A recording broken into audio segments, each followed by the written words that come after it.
Assalamualaikum warahmatullahi wabarakatuh. Yang saya hormati Pengasuh dan Ketua Yayasan Pendidikan Zainul Hasan Genggong, Kiai Haji Muhammad Hasan Mutawakil Alallah SHMM. Yang saya hormati Rektor Universitas Islam Zainul Hasan Genggong, Bapak Dr. Abdul Aziz MAG. Yang saya hormati dosen pembimbing 1 Ibu Siti Maryam MPDI. Yang saya hormati dosen pembimbing 2 Bapak Babul Bahrudin MPD. Yang saya hormati dosen penguji utama Ibu Dr. Endah Triwisudaningsih MPDI, Ketua Penguji Ibu Wahyu Lestari MPD, dan Sekretaris Penguji Bapak Babul Bahrudin MPD. Sebelumnya perkenalkan, nama saya Silvi Aldinta Firdaus, NPM 2012-1050-0064, Prodi Tadris Ilmu Pengetahuan Sosial Fakultas Tadris Umum. Baik, langsung saja di sini saya akan mempresentasikan hasil skripsi saya yang berjudul Eksploitasi Anak di Bawah Umur dalam Membantu Perekonomian Keluarga di Desa Gading Kulon, Kecamatan Banyuanyar. Bab 4 di sini memiliki 3 subbab. Yang pertama yaitu gambaran umum. Yang pertama yaitu lokasi penelitian. Penelitian ini dilakukan di Kecamatan Banyuanyar, Kabupaten Probolinggo, tepatnya di Desa Gading Kulon, yang mana Desa Gading Kulon ini memiliki luas wilayah 7 km dengan jarak tempuh ke ibu kota kecamatan 5,1 km dan jarak tempuh ke ibu kota kabupaten 22 km. Secara geografis, letak Desa Gading Kulon berbatasan dengan wilayah-wilayah tertentu. Wilayah utara berbatasan dengan Desa Klenan Kidul, sebelah selatan berbatasan dengan Desa Pesawahan Tiris, sebelah barat berbatasan dengan Desa Sentulan, dan sebelah timur berbatasan dengan Desa Sumberdawi. Desa Gading Kulon saat ini memiliki jumlah penduduk 4.301 jiwa yang tersebar di 5 dusun. Yang pertama Dusun Gemukbang, yang kedua Dusun Kerajaan 1, ketiga Dusun Kerajaan 2, keempat Dusun Kemisan 1, kelima Dusun Kemisan 2. Secara umum, kondisi geografis Desa Gading Kulon yaitu ketinggian dari permukaan air laut 115 meter dengan topografi desa dataran tinggi dan suhu udara rata-rata 25 derajat. Desa Gading Kulon merupakan kawasan dataran tinggi yang memiliki curah hujan yang berbeda di setiap dusunnya.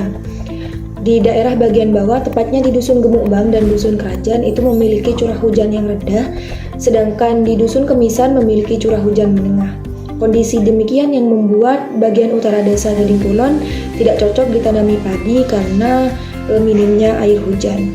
Yang kedua yaitu sejarah Desa Gading Kulon. Gading itu diambil dari nama pohon gading yang mana dulunya ada sepasang suami istri yang melakukan perpindahan dari Pulau Madura ke Pulau Jawa dan diberi wasiat untuk membuka lahan dan membabat habis lahan tersebut. Setelah dibabat habis, lahan tersebut ditumbuhi tanaman pohon gading yang mana sampai sekarang desa tersebut dikenal dengan sebutan Desa Gading.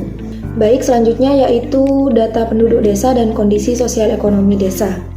Data penduduk desa di sini meliputi jumlah data penduduk Desa Gading Kulon, jumlah data penduduk menurut dusun, jumlah data penduduk berdasarkan mata pencaharian, jumlah data penduduk berdasarkan pembagian ekonomi, jumlah tingkat pendidikan penduduk, dan jumlah penduduk wajib belajar 9 tahun.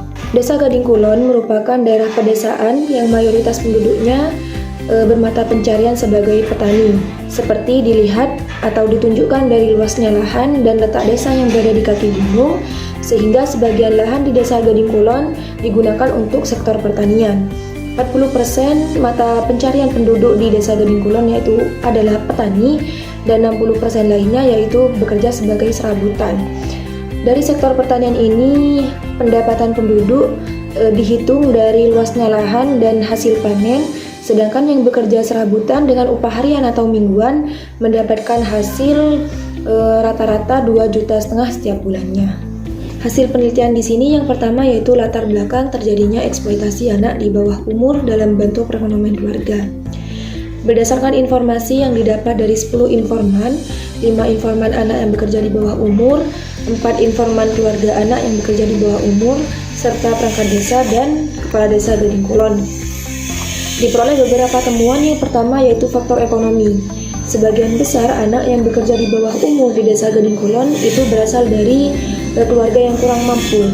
Anak yang bekerja tersebut orang tuanya berpenghasilan kecil dan tidak menentu, sehingga kondisi demikian yang membuat anak ikut bekerja dengan harapan memperoleh tambahan penghasilan untuk keluarga. Pekerjaan-pekerjaan anak ini tidak lain seperti tukang kebun, supir truk, potong ayam, kerja serabutan, dan lain sebagainya. Yang kedua yaitu faktor lingkungan. Nah, pengaruh lingkungan atau ajakan teman sebaya juga menjadi faktor pendorong yang kuat untuk anak ikut bekerja. Mereka beranggapan dengan bekerja mungkin akan mendapatkan pengalaman baru yang tidak bisa didapat di rumah. Yang ketiga yaitu faktor keluarga. Selain faktor ekonomi dan faktor lingkungan, faktor keluarga juga menjadi alasan penyebab terjadinya eksploitasi anak di bawah umur. Masalah yang kerap kali terjadi contohnya seperti broken home atau orang tua tunggal menyebabkan anak ikut bekerja untuk menggantikan peran orang tuanya dalam mencari nafkah. Yang kedua yaitu bentuk-bentuk eksploitasi anak di bawah umur dalam membantu perekonomian keluarga. Yang pertama, terdapat pembiaran dari orang tua terhadap anak yang bekerja di bawah umur. Hal ini dilakukan karena anak tersebut ingin melakukannya dan atas kemauan diri sendiri. Ini tentunya akan menguntungkan orang tua karena sebagian penghasilan anak akan diberikan kepada orang tua. Yang kedua yaitu tidak menyekolahkan anak. Di Desa Gading Kulon, anak yang tidak melanjutkan sekolah itu disebabkan oleh beberapa faktor. Faktor diantaranya yaitu berasal dari keluarga yang kurang mampu. Keluarga yang memiliki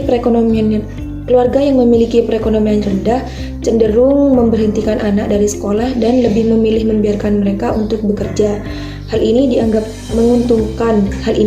lebih menguntungkan karena orang tua tidak perlu mengeluarkan biaya lagi untuk sekolah anaknya. Yang ketiga yaitu peran pemerintah dalam mengatasi eksploitasi anak di bawah umur dalam membantu perekonomian keluarga. Peran pemerintah desa di Desa Gading Kulon masih minim dan hanya berbentuk himbauan atau sosialisasi dan bantuan ekonomi.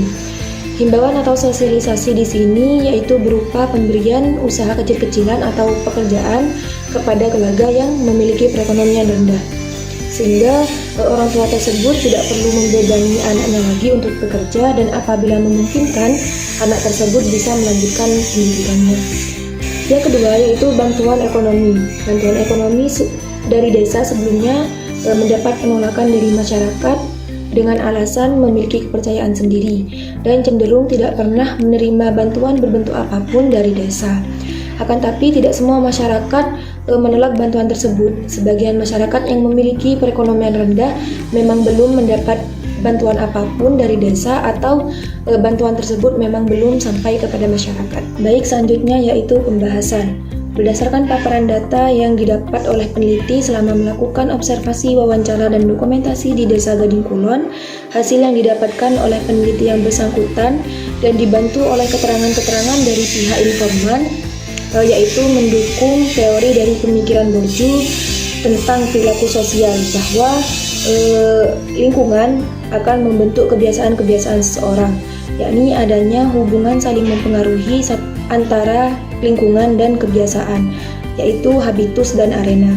Hal ini tentunya sesuai dengan konteks sosial yang peneliti peroleh di Desa Gading Kulon.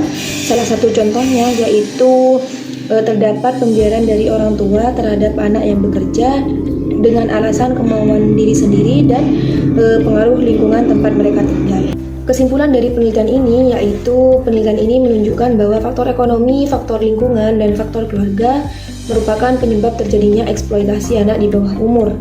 Bentuk-bentuk eksploitasi anak di bawah umur yaitu terdapat pembiaran orang tua terhadap anak yang bekerja dan tidak menyekolahkan anak.